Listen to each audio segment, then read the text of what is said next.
हाँ, तो स्टूडेंट्स हमने क्या सीखा था। हमने कुछ नियम पढ़ लिए थे। साचर्य का नियम, क्रम विनिमय का नियम, योज्य तत्समक, संवृत का गुणधर्म। अब आज हम प्रश्नावली स्टार्ट कर रहे हैं 1.2। हमने प्रश्नावली 1.1 तो पढ़ ली है। इसके बाद मैंने आपको होमवर्क भी दिया था, आप उसको कर लेना। देखिए अब हमें प्रश्न करने हैं सॉल्व पूर्णांकों की वाली प्रश्नावली आपकी। योग कितना चाहिए? -7। एक ऐसा पूर्णांक युग्म, युग्म यानी होता है जोड़ा, और जोड़े में कितनी संख्या आती है? 2। कितनी संख्या आती है? 2 संख्या आती हैं आपकी। तो आपको 2 संख्या ऐसी ढूंढनी है जिनका योग करने पर कितना आए? -7 आए। तो आप क्या कर सकते हैं, कैसी भी 2 संख्या ले सकते हैं जिनका यदि आप योग करें तो -7 आ जाए। तो मैं लिख सकता हूँ यहाँ पर -1 प्लस -6। हो सकता नहीं हो सकता? -1 और -6 को जोड़ेंगे तो कितना आ जाएगा आपका? -7 आ जाएगा। आप बहुत सारे ऐसे ग्रुप बना सकते हैं। अब यदि मैं यहाँ पर -2 लिख दूँ तो यहाँ पर क्या हो जाएगा आपका? -5 हो जाएगा। यदि मैं दूसरे तरीके से सोचूं तो 0 हो सकता है, और क्या हो सकता है? एक -7 हो सकता है। एक 0 हो सकता है और एक क्या हो सकता है? -7 हो सकता है। और ऐसे ही यदि मैं और देखूं तो क्या हो सकता है बताइए। अब हमने माइनस के लिए बगैर माइनस का और एक वैसा ले लिया। अब क्या ले रहे हैं? एक प्लस का ले रहे हैं। तो मैं ले रहा हूँ एक प्लस का 10 और एक माइनस का 3। तो इस तरह से हमारे पास कई सारे पूर्णांक आ सकते हैं। इस तरह से हमारे पास कई सारे पूर्णांक आ सकते हैं। -1, -6 जिनका योग कितना हो जाएगा? -7 हो जाएगा। 0 और -7 जोड़ेंगे तब भी -7 हो जाएगा। 10 और -3 जोड़ेंगे तो क्या -7 होगा? नहीं होगा। तो आपको क्या करना पड़ेगा? ये 10 जो है वो क्या लेना है? माइनस का लेना है, और 3 हमें किसका लेना है? प्लस का। तो क्या हो जाएगा आपका आंसर? देखिए -1, -6, एक हो जाएगा 0, -7, एक हो जाएगा -10, 3। इस तरह से आप कई सारे और युग्म बना सकते हैं। अब आपको दूसरा प्रश्न करना है, आप करिए इसको जल्दी से। कैसे आप सॉल्व कर सकते हैं? तो क्या आपने आंसर सोचा कि क्या आंसर हो सकता है, क्या क्या पूर्णांक हो सकते हैं? अंतर करना है हमें, और माइनस का अंतर लाना है। इसका मतलब छोटी संख्या प्लस की होनी चाहिए, बड़ी संख्या किसकी होनी चाहिए? माइनस की। तो मैं क्या कर सकता हूँ? 3 - 10। तो बताइए -7 आएगा नहीं आएगा? -10 चाहिए ना, तो क्या कर दूँगा? -13। तो जो आंसर आएगा वो क्या आ जाएगा? -10 आ जाएगा। तो क्या क्या समूह बन सकते हैं? एक तो बन सकता है 3 का, और एक बन सकता है -13 का या +13 का। आप बताइए, यहाँ मैंने लिखा है 3, -13। तो कैसे सही लिखा है? हमें अंतर करना है, तो इसलिए ये भी प्लस का होना चाहिए, ये भी प्लस का। यदि ये माइनस का ले लिया तो माइनस क्या हो जाएगा आपका? प्लस। तो 3, 13 हो जाएगा। और सुनिए आप,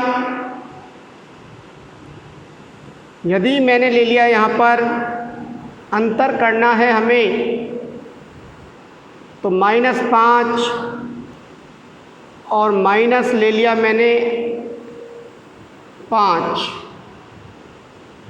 तो माइनस और माइनस जुड़ के कितने हो जाएंगे आपके? 10 हो जाएंगे।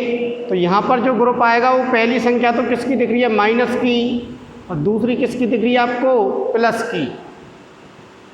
यदि आप इन दोनों का अंतर करें, -5 में से 5 घटाएं तो क्या आएगा आपका? -10 आएगा। अब आपको योग बताने ऐसे कई सारे ग्रुप ढूंढ सकते हैं। तो योग में क्या होता है? 0 लाना, यानी कि 3 में क्या जोड़ें कि 0 आ जाए? तो आप क्या कह देंगे? -3 जोड़ दो। तो बताइए क्या बन जाएगा 0, तो ग्रुप क्या बनेगा आपका 3 का और -3 का ग्रुप बन जाएगा। 3 का और किसका ग्रुप बन जाएगा, -3 का ग्रुप बन जाएगा। यहाँ माइनस कर लेना, आप गलती से लिखवा में आ गया हो। ऐसे यदि आप -10 में जोड़ दें प्लस का 10 तब भी क्या आएगा 0, तो यानी -10 और क्या हो जाएगा आपका प्लस का 10। इन दोनों को यदि आप जोड़ते हैं तो क्या आ जाएगा आपका बताइए 0 आ जाएगा। तो इस तरह से आप समूह ढूंढ सकते हैं। यहाँ योग करवाया था तो योग करके देखिए -7 आएगा, इन दोनों का योग -7 आएगा, इन दोनों का योग -7 आएगा। इन दोनों का अंतर करिए आप, 3 में से 13 यानी पहली में से दूसरी संख्या घटानी, 3 में से 13 घटाएंगे -10 आएगा, -5 में से 5 घटाएंगे तो भी -10 आएगा, 3 में से -3 जोड़ते हैं तो 0 आता है, -10 में 10 जोड़ते हैं तो 0 आता है। इस तरह से आप बहुत सारी संख्याएं बना सकते हैं। अब इसके बाद अगला जो प्रश्न है हमारा दूसरा, उसको देखते हैं। आप लिखते रहें इनको साथ साथ में। अब आपको क्या करना है इसमें, दूसरे प्रश्न का पहला प्रश्न क्या है, एक ऋणात्मक पूर्णांक युग्म लिखिए।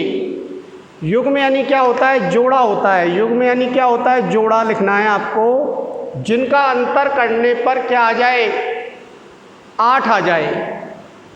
अंतर करना है तो 8 आना चाहिए और दोनों ही किसके होने चाहिए, माइनस के। तो मैंने -2 लिया,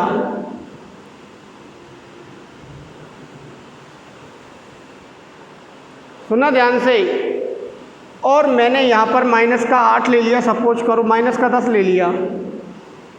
इस तरह से तो आप कैलकुलेशन करके देखेंगे पहले, तब एक बार आपने एक युग्म ढूंढ लिया तो आपको दूसरा युग्म ढूंढने में दिक्कत नहीं आएगी। अब आपने क्या देखा, माइनस और माइनस तो प्लस हो जाएंगे आपकी, माइनस और माइनस प्लस हो गए तो 10 प्लस का हो गया और 2 माइनस का हो गया।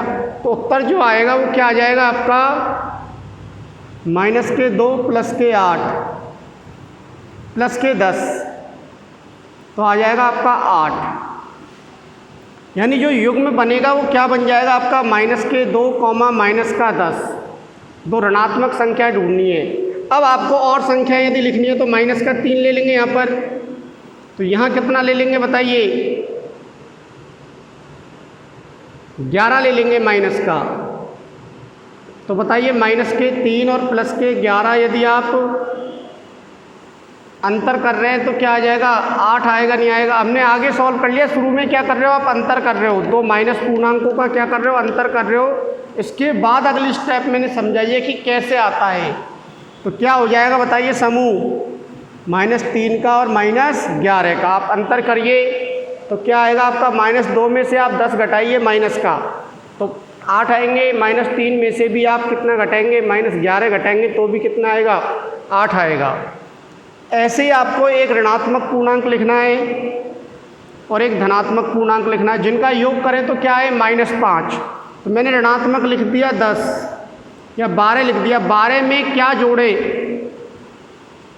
कि -5 आ जाए तो आप क्या कह देंगे, 7 जोड़ दो तो क्या आ जाएगा आपका -5 आ जाएगा। तो इसका मतलब क्या ग्रुप बन जाएगा, -12 + 7, -12 और +7 बन जाएंगे। इस तरह से -12 और +7 यदि आप जोड़ते हैं तो क्या बनेगा, -5। इस तरह से आपका एक समूह बन गया। ऐसे ही आप और सारे समूह बना सकते हैं, -13 + 8 तो क्या बचेगा, -5। तो ये हो जाएगा -13, 8। इस तरह से आपको संख्या ढूंढनी है। एक और एक ऋणात्मक और एक धनात्मक का अंतर करें तो कितना आना चाहिए, -3 आना चाहिए। तो मैंने स्टार्टिंग कर दी 1 और अंतर करना है तो मैंने क्या लिख दिया, माइनस, और यहाँ कितना ले लेता हूँ मैं, 2 प्लस का। अब इनका अंतर करिए आप तो क्या आएगा, -1 -2 यानी कितना आ जाएगा, -3। इस तरह से आप कई सारे ग्रुप ढूंढ सकते हैं। आप ढूंढना और अलग अलग समूह बनाना आप, तो आपको पता चलेगा कि क्या करना है क्या नहीं करना है। आपको प्रैक्टिस करनी है इन सारी चीज़ों की।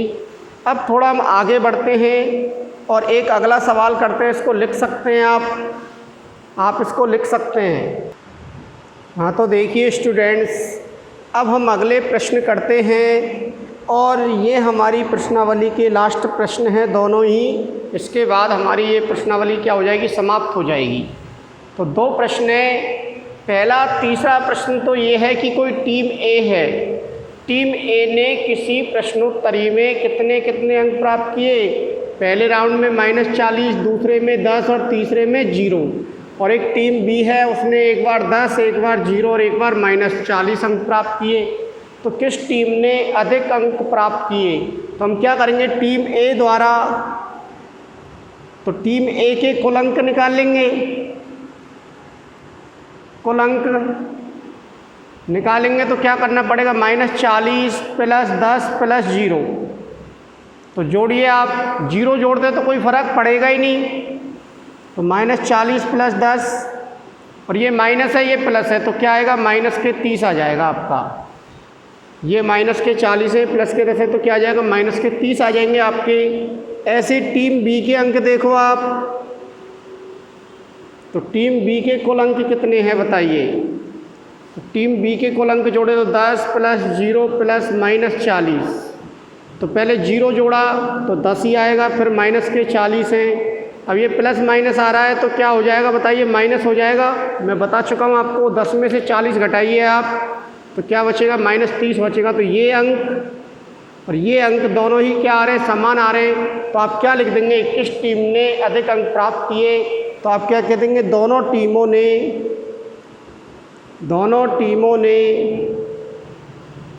समान अंक प्राप्त किए।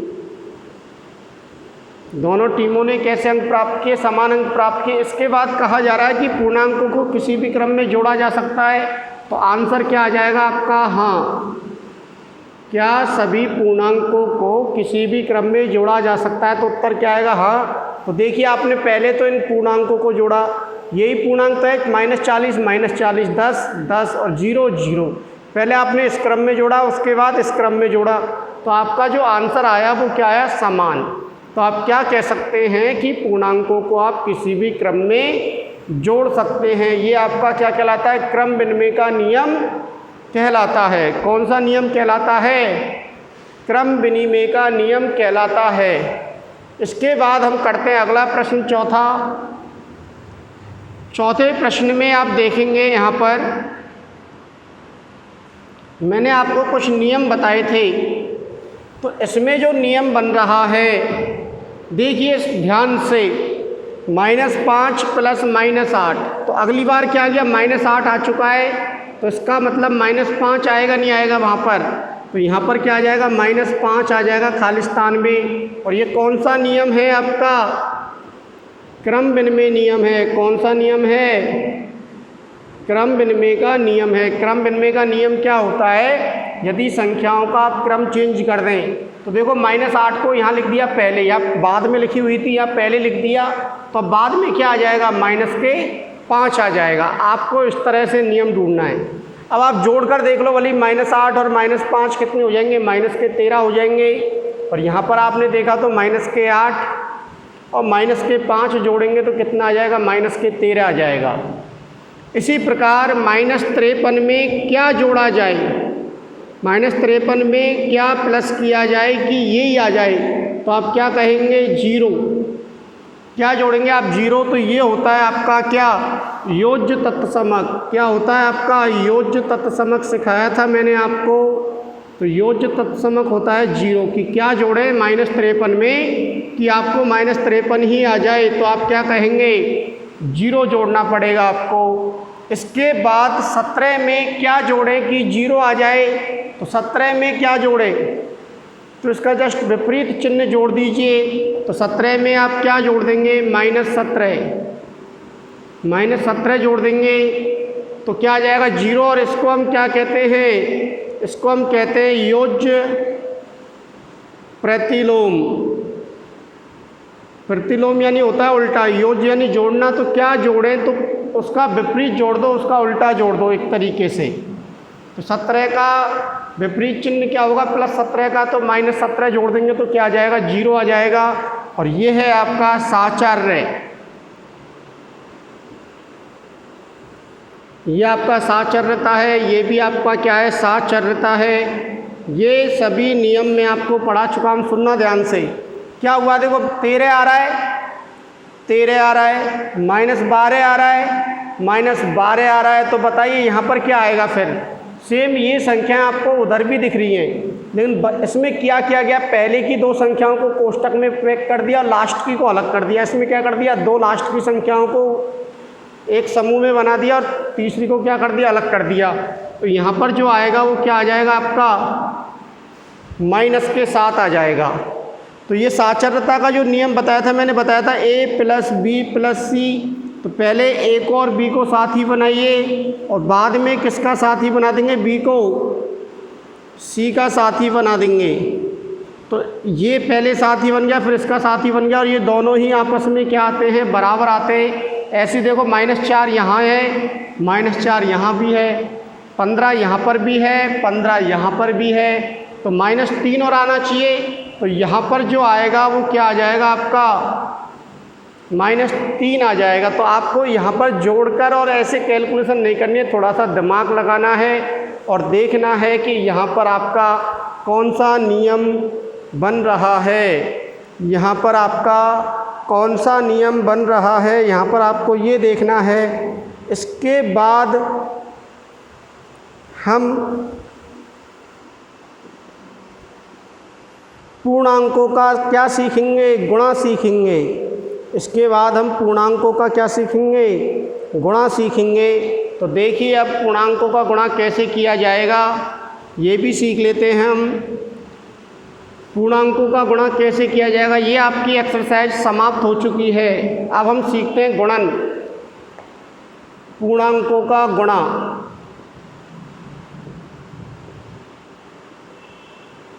पूर्णांकों का गुणा कैसे किया जाएगा, तो ध्यान से सुनना। यदि आप 2 प्लस के पूर्णांकों को गुणा करते हैं, ये भी प्लस का है, ये भी प्लस का है, तो उत्तर आता है आपका प्लस में।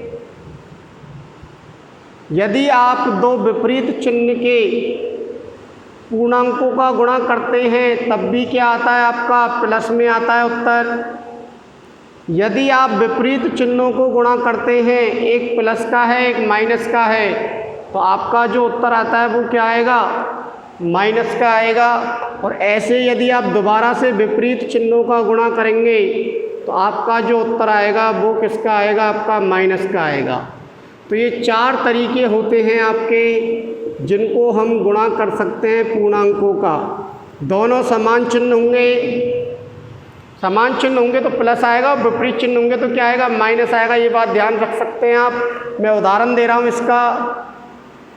जैसे हमने लिया 2 × 3, दोनों प्लस के हैं तो उत्तर आ जाएगा 6। मैं इसका उदाहरण दे रहा हूँ, यदि दोनों माइनस के हैं तो माइनस और माइनस गुणा होता है तो क्या बन जाता है, प्लस के 6। और यदि 2 विपरीत चिन्ह हैं, कैसे चिन्ह हैं आपके, विपरीत चिन्ह हैं, तो आएगा माइनस।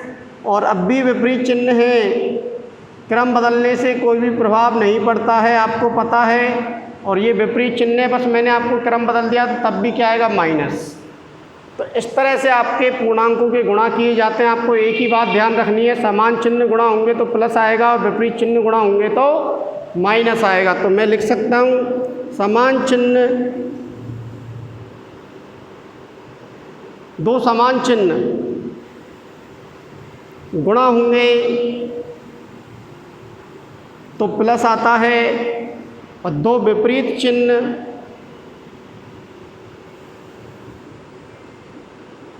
यदि गुणा करेंगे हम तो क्या आएगा, आपका माइनस आता है। अब हमें सीखना है 2 से अधिक पूर्णांकों का गुणा। तो जैसे मैंने ऐसे लिख दिया 2 × 3 × 2, तो इसका गुणा कैसे किया जाएगा वो समझना। हमें 3 पूर्णांकों का गुणा करना है, तो पहले हम क्या करेंगे, 2 पूर्णांकों को गुणा कर लेंगे। तो 3 × 2 करेंगे 6, फिर गुणा 5, फिर 6 और 5 गुणा कर लेंगे तो कितना आ जाएगा, 30। यदि ऐसे हो -2 × 3 × 5, तो पहले ये दोनों गुणा होंगे,